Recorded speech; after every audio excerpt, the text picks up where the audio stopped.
본 방송에서 제공하는 투자 정보는 투자 판단에 대한 조언입니다. 방송에서 제공하는 주식의 가치, 가격 상승 및 가격 하락에 대해서는 방송사에서 보장하지 않습니다.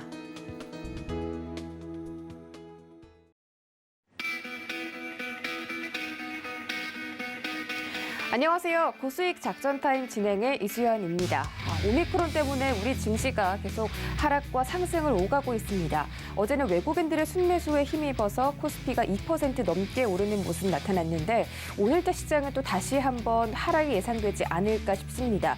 어제 저녁에 우리나라에서도 오미크론 첫 확진자가 발생했다는 소식과 함께 4명 정도 의심되는 증상자가 있다라는 소식이 발표가 됐고요. 또 전일 미국 시장도 상승 출발에 성공을 했지만 전강 후 약의 장세가 나타났습니다. 미국에서도 장중에 캘리포니아에서 오미크론 확진자가 발생했다는 소식이 전해지면서 투자 심리가 위축됐기 때문인데요. 이 같은 소식이 전해지면서 미국의 3대 지수는 모두 1%대 하락으로 거래를 마쳤습니다. 또 다양한 경제 지표들도 발표가 된 가운데 과연 오늘자 우리 시장 어떤 모습으로 나타날지 오늘도 저희와 함께 개장 전에 전략들 한번 체크해 보시기 바라겠습니다. 오늘의 투자 작전 화면으로 만나보시죠.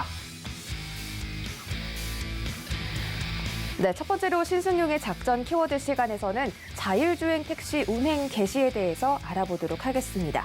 서울 상암동에서 이 자율주행 택시가 처음으로 좀 선보여진다고 하는데 과연 이런 자율주행 모듈 같은 그런 시스템이 앞으로 우리 시장에 정말 자율주행 섹터로서 상승을 이끌어줄 수 있을지 한번 자세하게 짚어보도록 하겠습니다.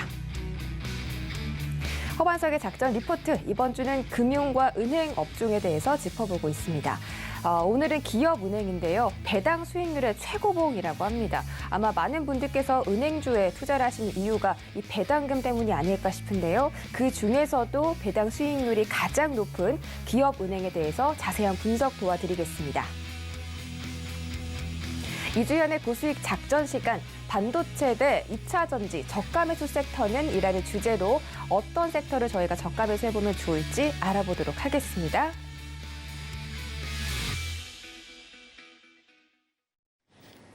네, 첫 번째 신승용의 작전 키워드로 출발합니다. 브레인코리아 인베스트 신승용 대표와 함께합니다. 안녕하세요.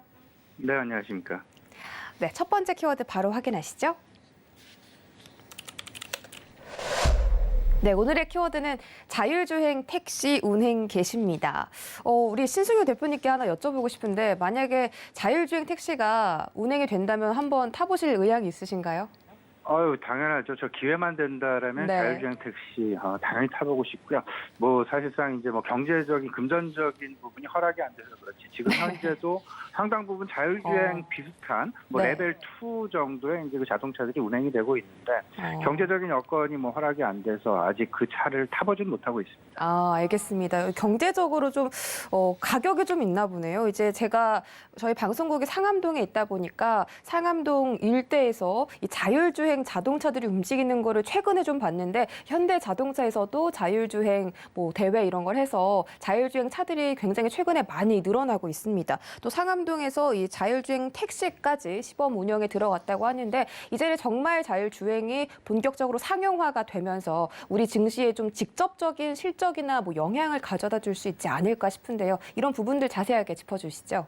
네, 저희 두 가지 관련해서 먼저 말씀을 드리겠습니다. 일단 지금 현재 이 상황 전체적으로 그 오미크론이라는 불확실성 이런 부분들 때문에 어떤 종목을 사야 될지 무조건 팔아야 될지 이런 부분들에 대해서 상당 부분 고민이 계시지 않을까 생각하는데 일단 주식은 오늘 내일 끝나는 시장이 아닙니다. 항상 지금 현재도 중요하지만 미래가 오히려 더 중요할 수 있다. 그렇다라면 최근 들어서 특히나 어제 같은 경우 외국인과 기관이 왜 우리 시장을 매수를 했을까라는 그런 부분들을 생각을 해본다라면 일시적으로 불확실성이 있을 수는 있지만 오히려 그들 같은 경우에는 지금 현재가 저가 매수할 수 있는 절호의 타이밍일 수 있다라는 그런 생각이 상당 부분 그들의 투자 전략을 지배하고 있기 때문에 실질적으로 어제와 같은 그런 긍정적인 시장 상황이 나타났다라는 점.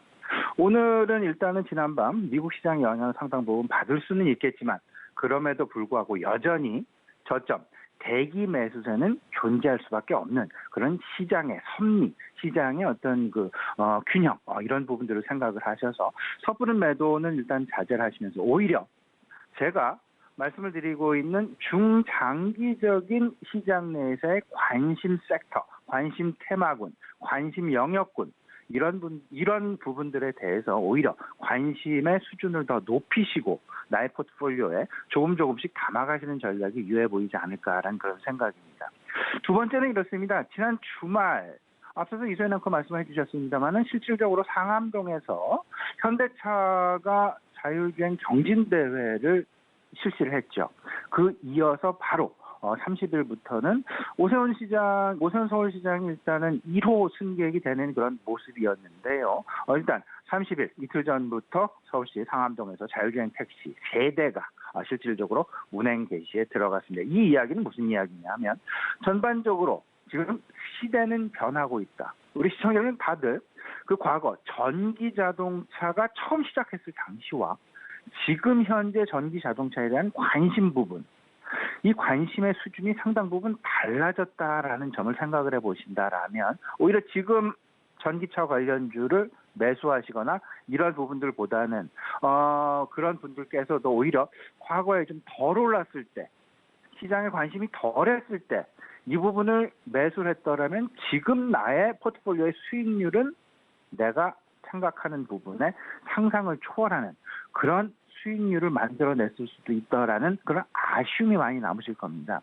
이런 부분을 오히려 지금 시작하고 있는 그런 아직 갈 길은 멉니다만은 그럼에도 불구하고 지금 시작하고 있는 자율주행차에 대해서 서서히 관심의 수준을 높여 가신다라면 과거 전기차 전성시대 이때 내가 놓쳤던 아쉬웠던 부분들을 만회할 수 있는 그런 기회가 또다시 찾아오고 있다라는 쪽으로 생각을 해보시면 어떨까 싶습니다.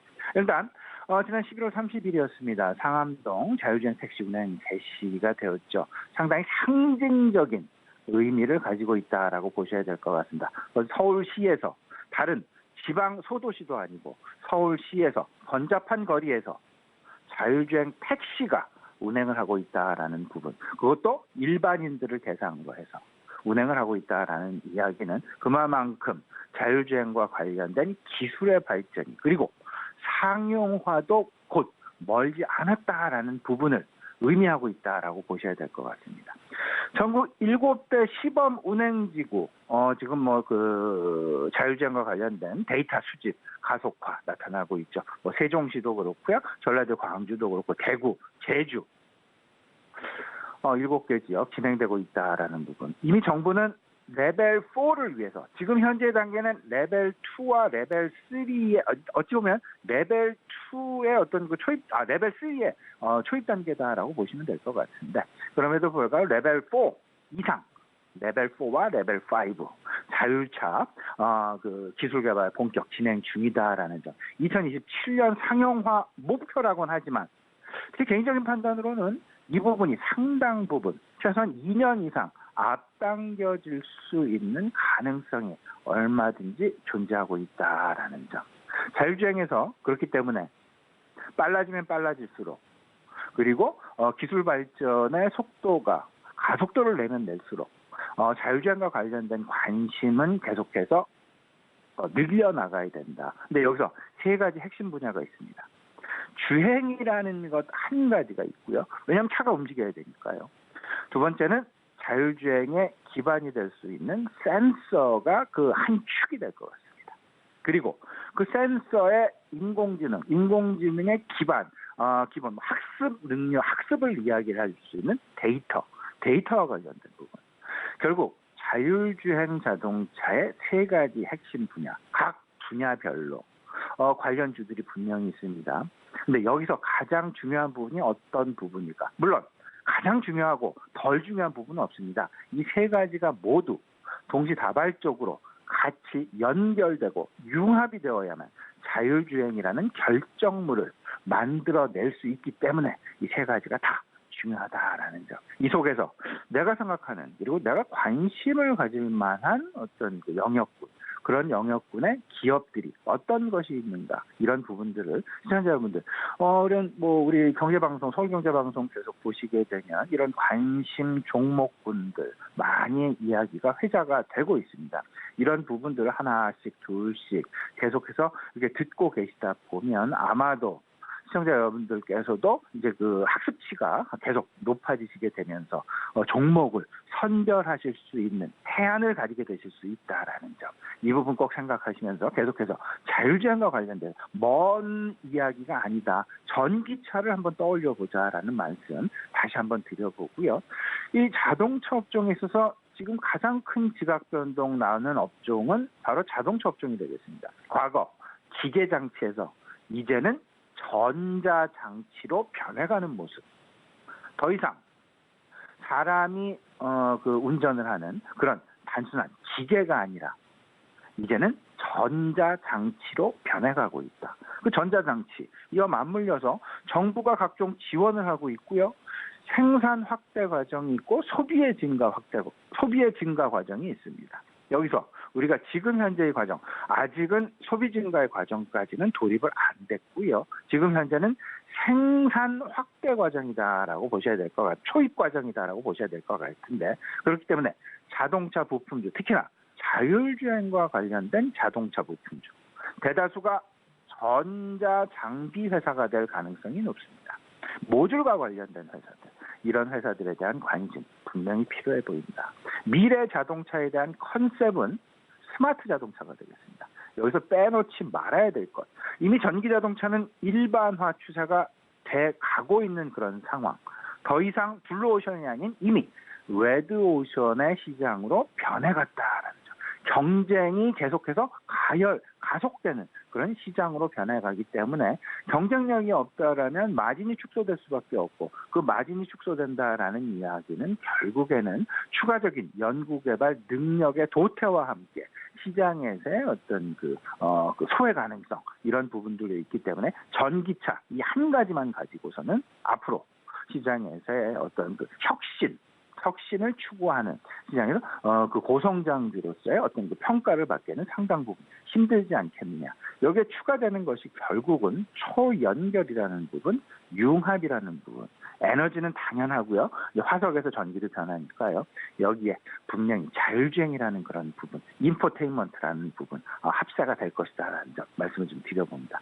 이때까지 나와 있는 지금 현존하는 자율주행과 전기 가장 선두주자라고 할 수 있는 테슬라와 애플, 이들이 가지고 있는 장점을 생각을 해보시면 아마도 우리 기업들 중에서도, 그리고 앞으로 자율주행이 어떤 방향으로 걸어갈 것인지, 그들이 추구하는 방향이 무엇인지, 그리고 시장에서 확보할 수 있는, 시장에서 회자가 될 가능성이 있는 핵심 경쟁력은 무엇인지 분명히 힌트가 제공되지 않을까라는 생각인데요.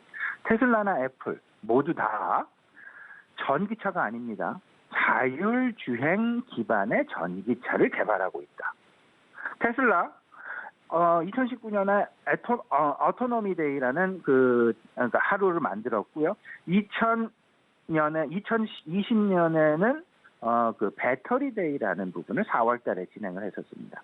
올해 4월에는 소위 말하는 AI 데이라는 행사를 진행을 하면서 앞으로 그들이 추구하는 미래 성장 전략에 대한 청사진을 분명하게 시장에 제시한 바가 있었는데요. 그 방향이 틀리지 않았다. 그 방향을 계속해서 입증해 나가고 있는 것이 테슬라.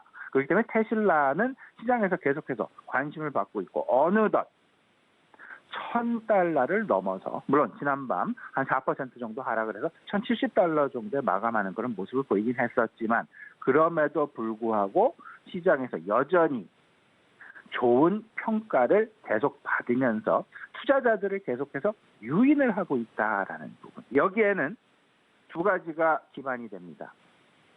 배터리라는 부분, 배터리를 싸게, 그래서 가격 경쟁력을 확보하겠다라는 것 한 가지와, 자율주행, 그들이 이야기하고 있는 FSD, Full Self Driving, 완전 자율주행 모듈을 개발을 하면서 앞으로 미래 그 스마트 자동차의 기틀을 마련하겠다라는 것이 그들의 미래 성장에 대한 스토리가 되겠습니다.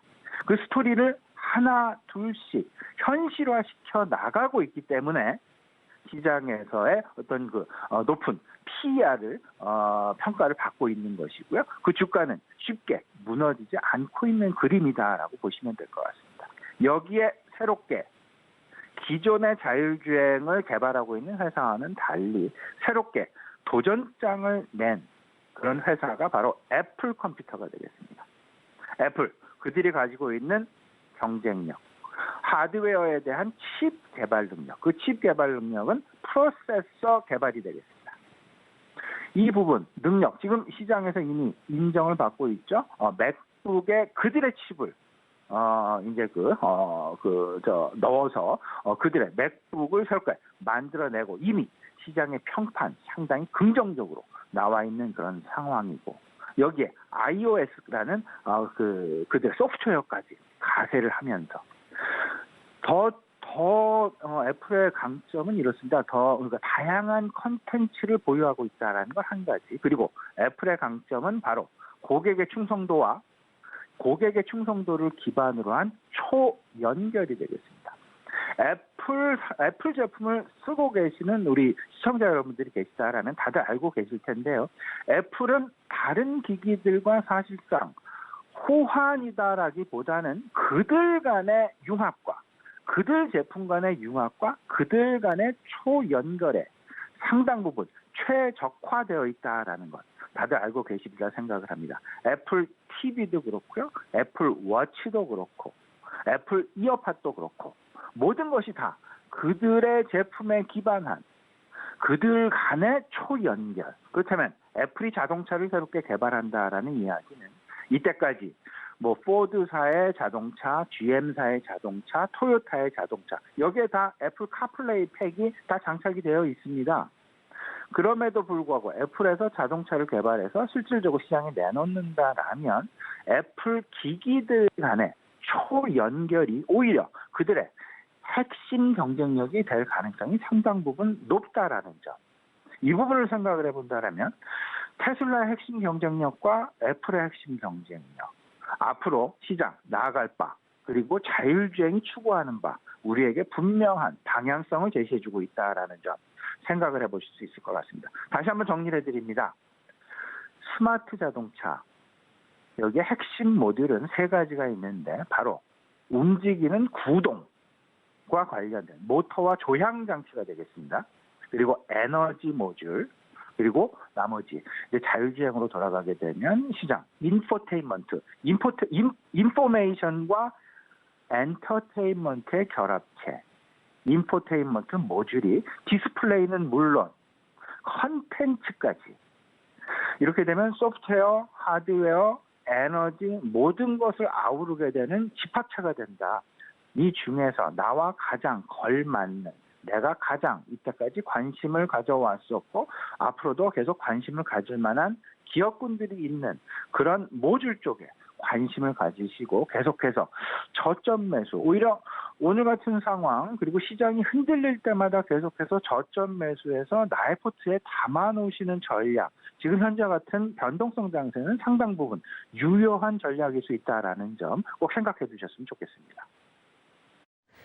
네, 자율주행부터 전기차까지 살펴보라라고 말씀을 해주셨고 지금처럼 증시가 계속 변동성 가지고 상승하고 하락할 때 좀 저점 매수로서 눈여겨볼 만한 좋은 섹터다라고 짚어주셨습니다.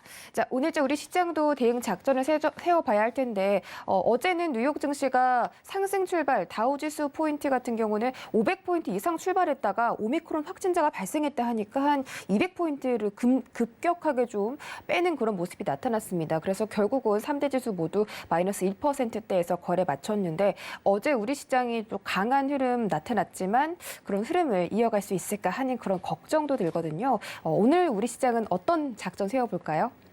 네, 일단 미국 시장 먼저 한번 간단하게 돌아보면요. 3대 지수 모두 하락을 했습니다. 앞서서 이선 앵커 말씀해 주셨다시피 일단 장 초반 상승 출발하는 그런 모습이었습니다. 하지만 이내 오미크론 첫 환자가 발생했다라는 그런 소식 전해왔고 그다음에 그 파월 의장이 증언에서 다시금 그의 스탠스를 재확인하는 그런 과정이 나타나게 되면서 시장 투자 심리가 조금은 좀 위축되어가는 그런 모습의 결과물이 도출되었다라는 점 말씀을 좀 드립니다.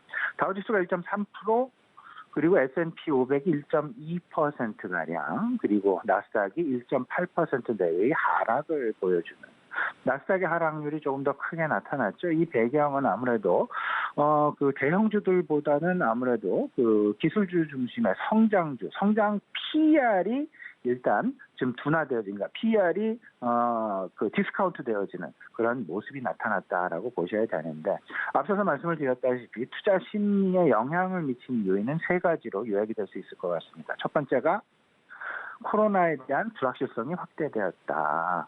이렇게 돼서 고성장 기술주, 리오프닝 관련주, 이제 그 테슬라가 4.3% 하락을 했고요. 애플은 0.3% 하락. 리오프닝 관련주들의 하락이 더 두드러지게 나타났습니다. 당연하겠죠. 델타 항공이 7.4%, 에어비앤비가 5.5% 하락. 근데 여기서 우리가 눈여겨볼 부분은 모더나의 주가도 한 8%가량 하락을 했다. 그래서 310불 정도까지 하락을 했다라는 부분. 왜 이럴까? 오미크론이 확산이 되면서 코로나 우려감이 커지게 되면 이와 관련된 뭐 진단 시약이랄지 아니면 백신 관련주들의 상승이 나타나야 되는데 모더나도 8%대 급락이 나타났다라는 부분은 결국은 전반적인 변동성에 대한 우려감. 일단 시장 조금은 좀 쉬어가자, 관망하고 가자라는 그런 분위기가 아닐까 싶습니다. 다만 경제 지표는 상당히 긍정적으로 나왔습니다. 시장에서 우려했던 바보다는 어제 PMI 지표, 제조업 PMI 지표가 발표되고 민간 고용 부분이 발표가 됐는데 전망치보다 상당히 긍정적인 그런 부분으로 나타났습니다. 그 PMI가 전망치가 61이었는데 실제 발표치는 61.1로 발표가 됐고요. 민간 고용 부분은 전망이 52만 5천 건인데 신규 채용 건수가요.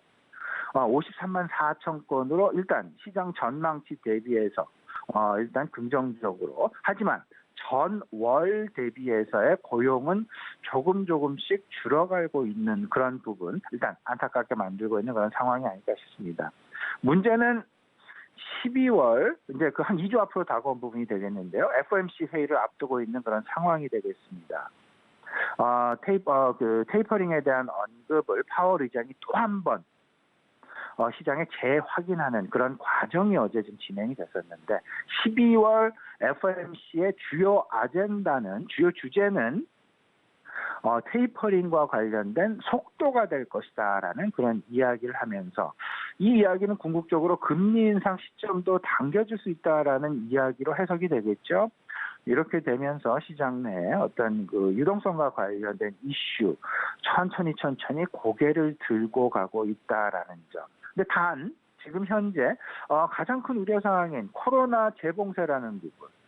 이 부분이 과거의 어떤 그 코로나 2020년 3월, 2020년 2월 달, 그때 코로나 장세가 나타났었던 그때 주가의 폭락 상황 때를 생각을 해보면 그 이후에 통화정책과 재정정책이 상당 부분 공격적인 양상으로 변해왔었던 그런 경험치를 우리가 갖고 있고요.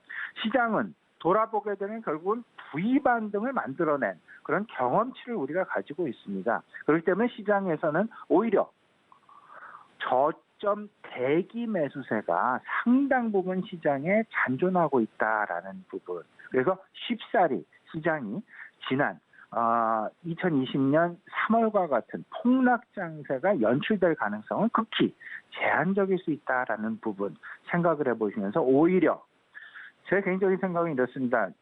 그 지속적인 시장의 테마가 될 수 있는 소비와 관련된 부분, 지금 당장은 아닙니다. 하지만 이제 정부 정책, 계속해서 정부 신년 정책 이제 그 발표가 예정이 되어 있는 그런 상황, 결국은 그 그린 에너지와 관련된 부분, 그린 인프라와 관련된 부분들, 이런 부분들에 대한 관심, 저점 매수 계속 관심을 가지셔야 될 것 같고요. 특히나 오늘 시장 어제도 시장의 특징, 수급상의 특징이 분명히 나타났습니다. 외국인과 기관이 매수했다라는 점. 오늘도 가장 중요한 것. 개인은 매도합니다. 근데 이 부분을 과연 기관이나 외국인들이 저점 매수, 분명히 매수에 나서줄 가능성이 상당 부분 높은데 그들의 전략상 나설 수밖에 없겠죠.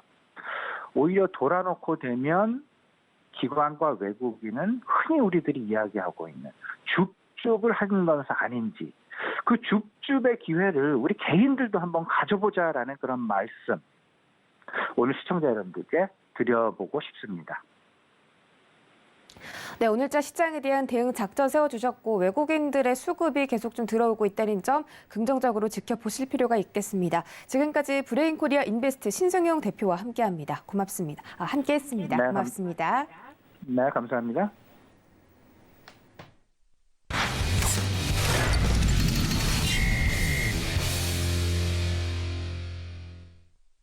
네, 이어지는 시간은 허반석의 작전 리포트 시간입니다. 서경의 산업부장 허반석 전문위원과 함께합니다. 안녕하세요. 네, 안녕하세요. 네, 반갑습니다. 이번 주 금융과 은행 업종에 대해서 알아보고 있습니다. 오늘의 종목 바로 확인해 보시죠.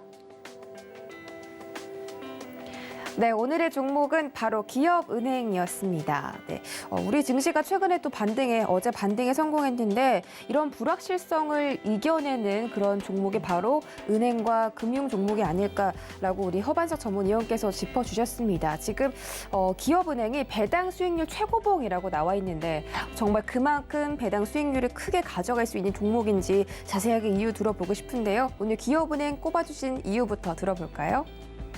네, 이번 주 금융 섹터, 그중에서도 은행주를 중심으로 좀 살펴보고 있습니다. 오늘은 기업은행을 좀 살펴볼 텐데요.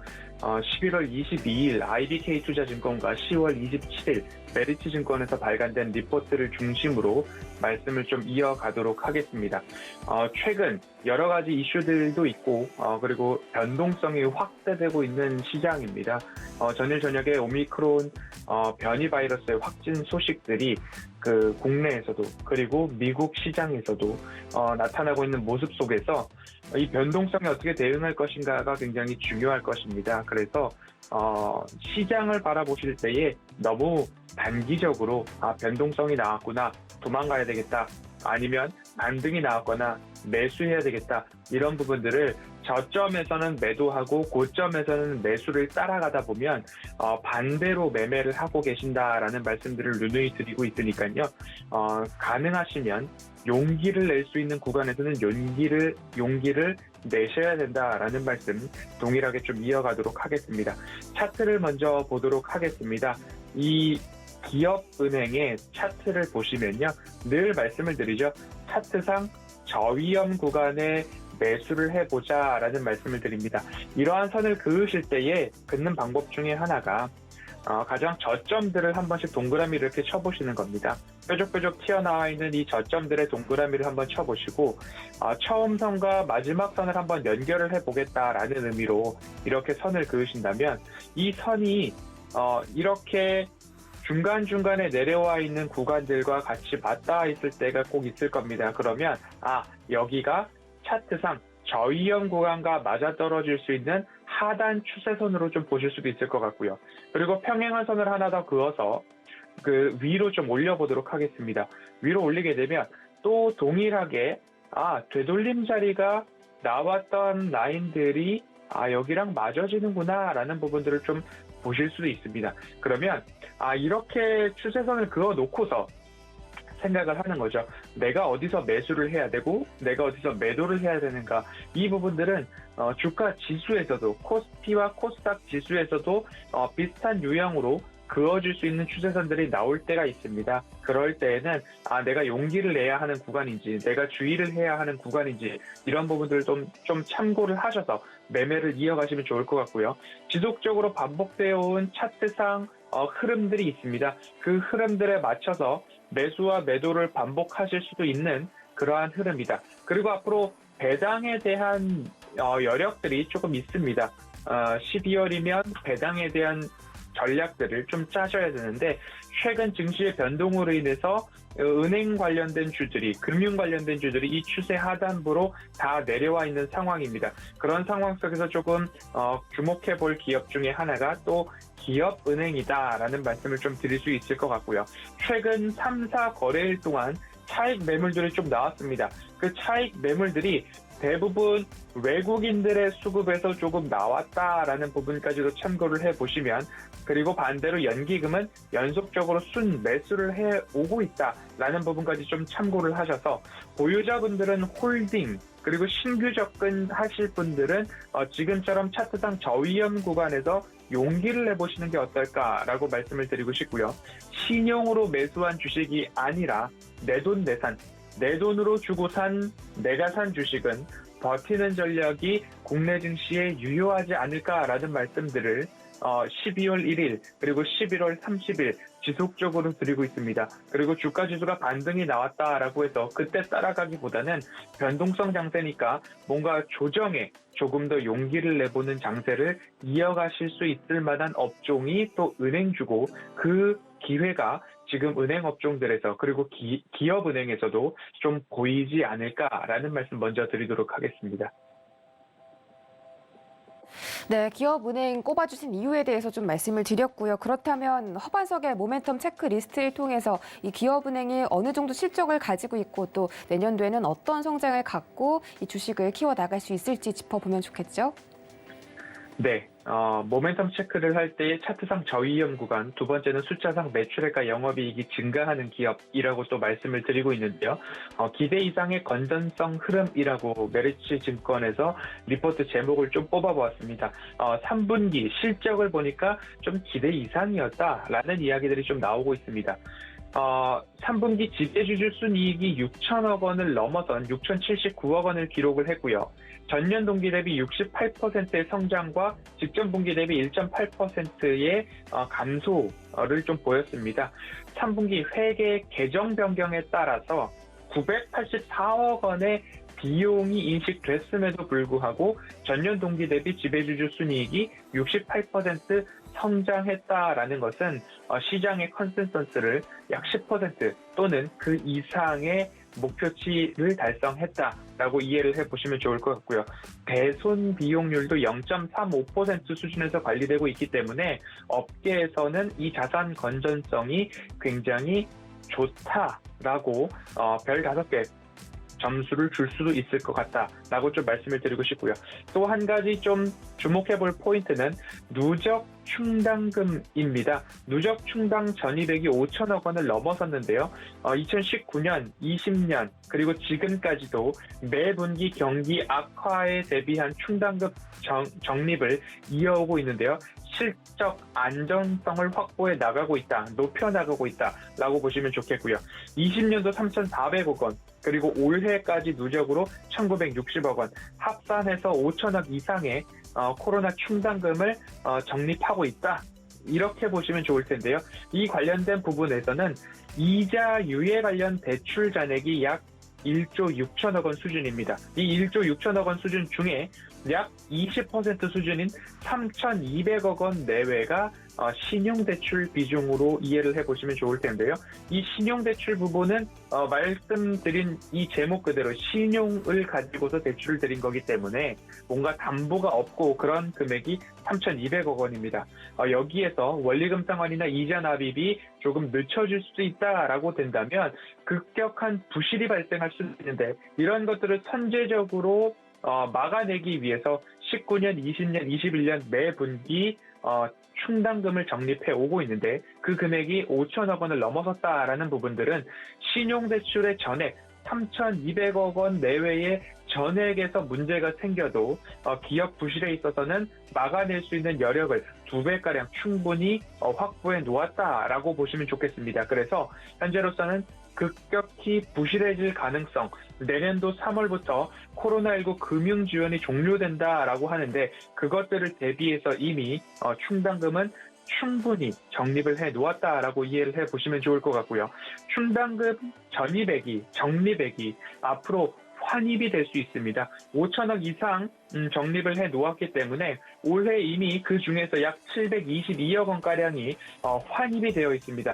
앞으로 2년 내지 3년 동안 대출금에 대한 원리금 상환이 지속적으로 이루어지고 있고, 그러면 충당금은 5천억 원 내외에서 관리를 하게 될 것으로 좀 전망이 되고 있습니다. 그러면 그 5천억 중 상당 금액이 환입될 가능성이 있습니다. 그러면 재무적으로는 호재로 판단이 될 수 있고, 올해 이미 722억 원이 환입이 진행되고 있다라는 점들을 감안해 보면 이 충당금과 관련한 호재는 앞으로 2년 내지 3년 동안 이어질 호재로 보시면 좋을 것 같고요. 재무 건전성은 이에 따라서 더 탄탄하게 관리가 될 기업이 기업은행이다라는 말씀 드리도록 하겠습니다.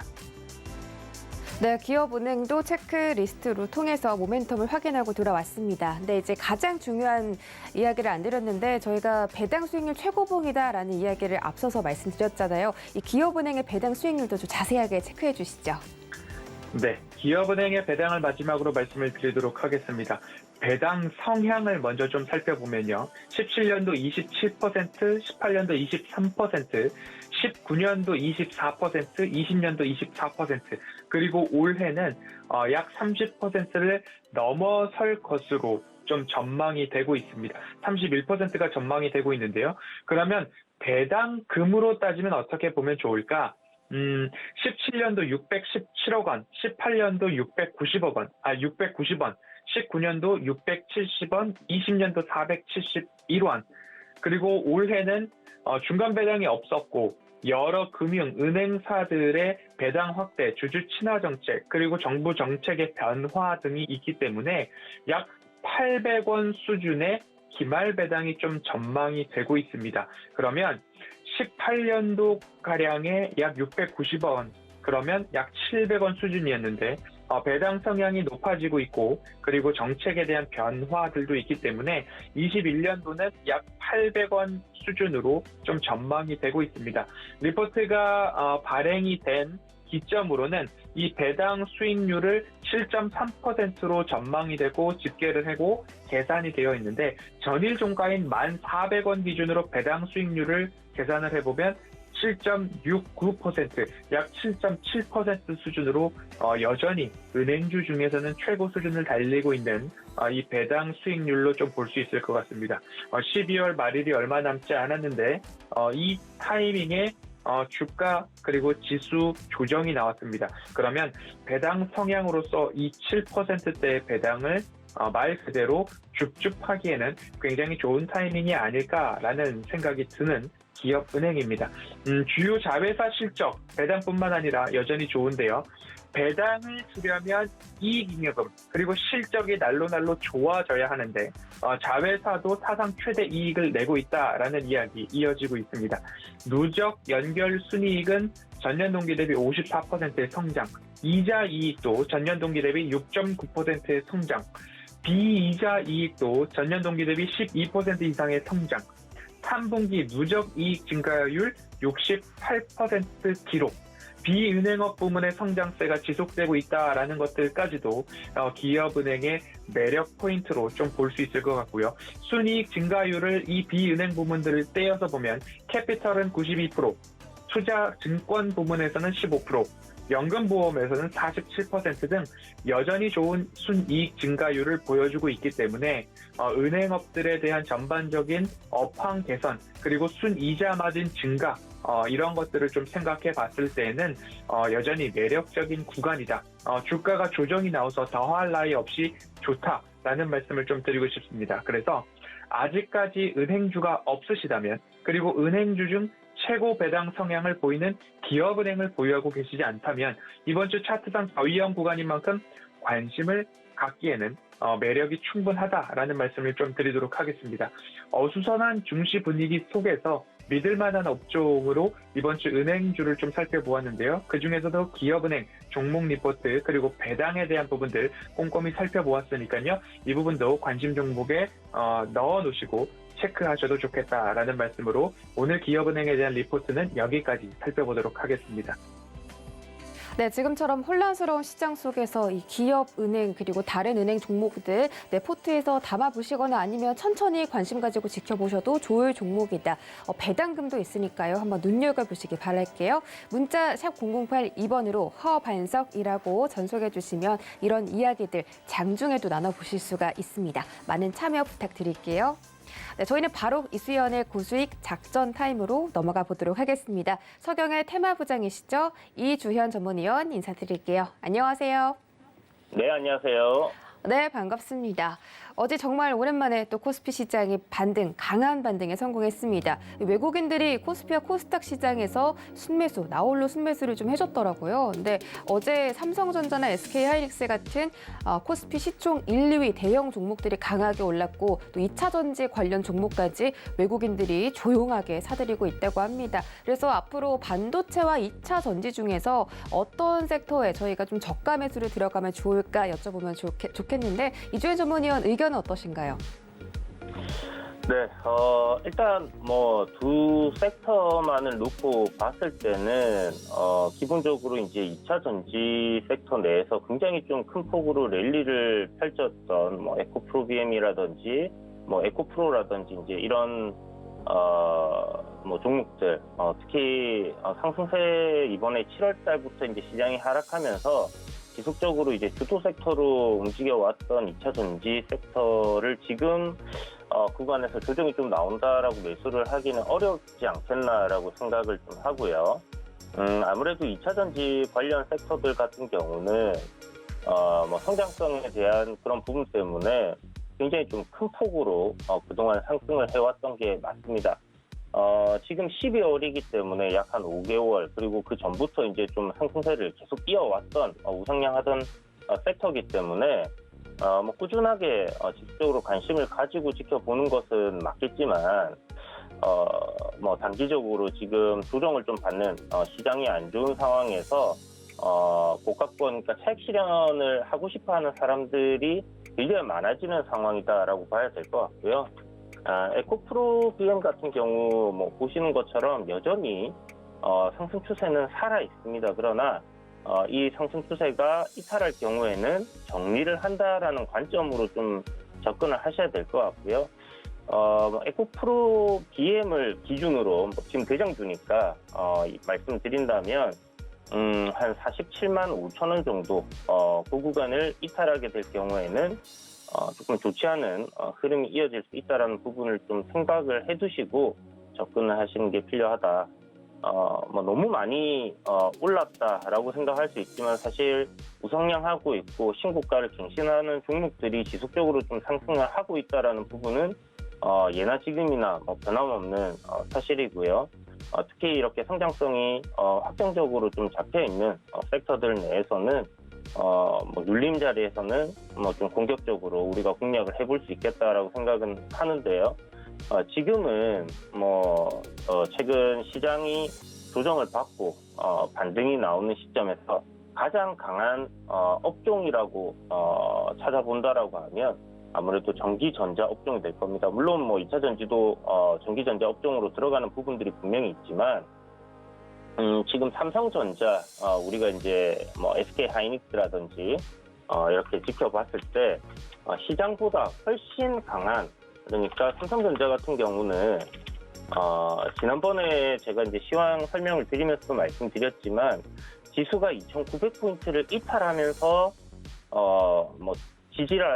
최근 이제 지지를 해줬던 10월 달부터 지지를 해줬던 저점 구간을 이제 깨고 내렸음에도 불구하고 삼성전자는 여러분들 다 보시겠지만 지지 라인이 상당히 올라가 있는 그런 상황이었습니다. 한마디로 이제 7만 원대 차트 보시면 7만 원대 이런 지지 라인 부분을 갖다 지켜주고 어저께 또 강하게 21선 구간에서의 반등 흐름이 나와줬거든요.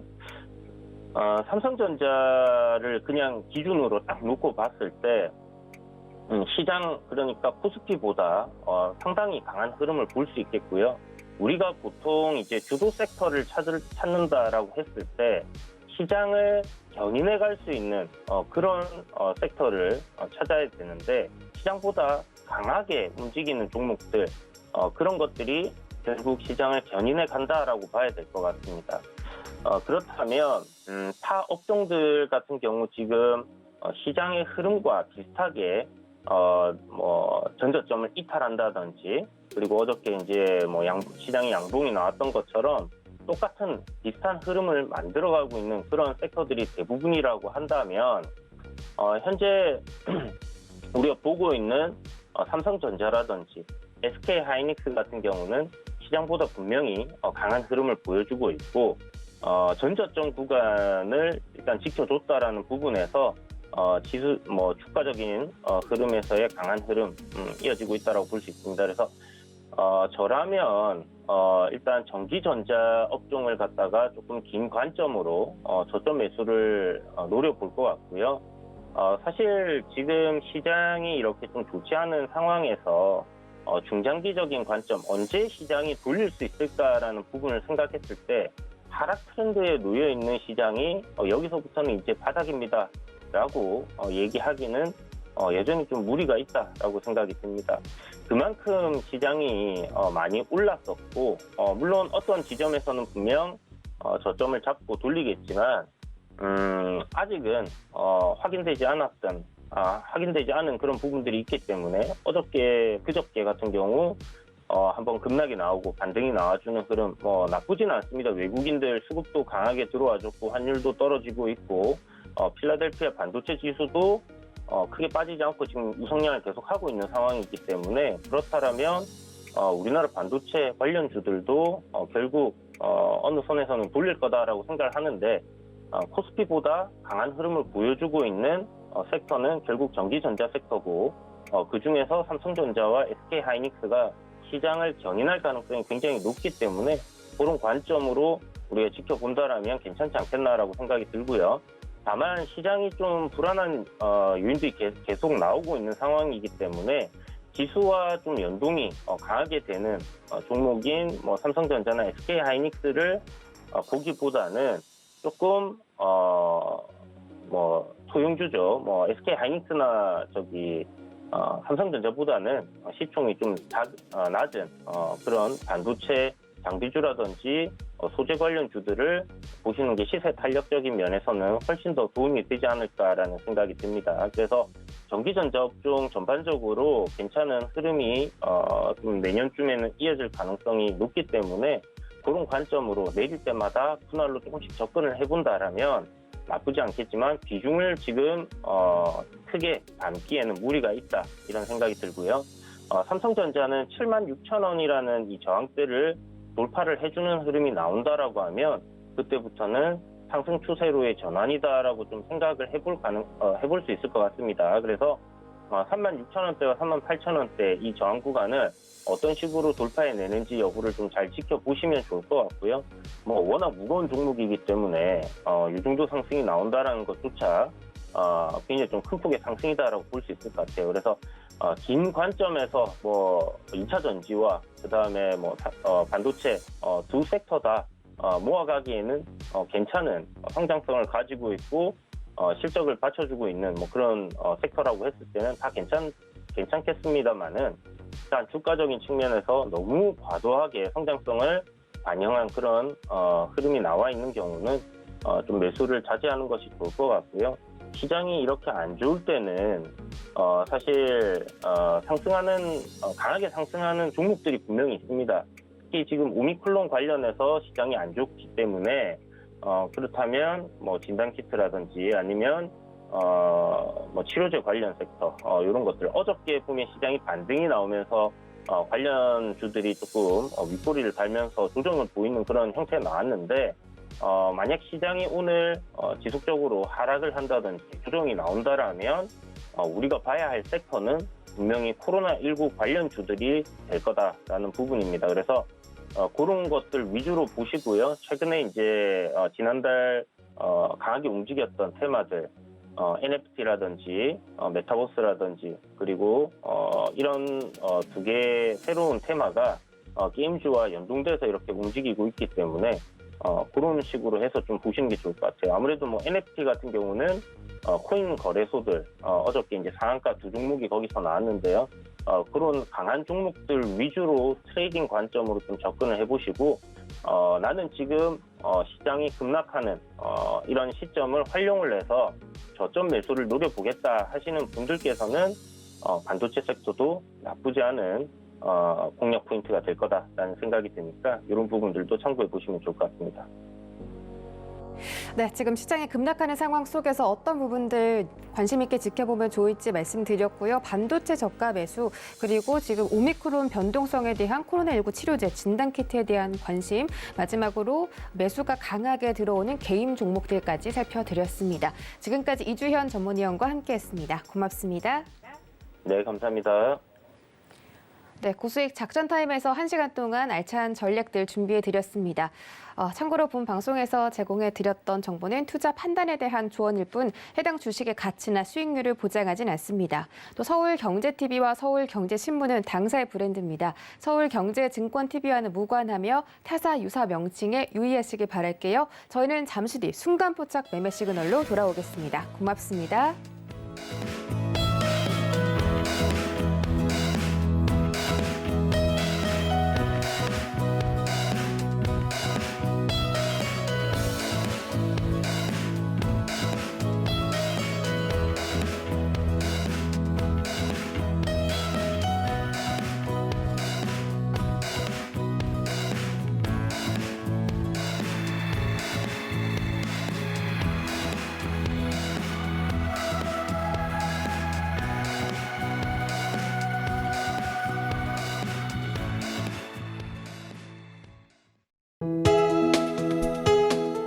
본 방송에서 제공하는 투자 정보는 투자 판단에 대한 조언입니다.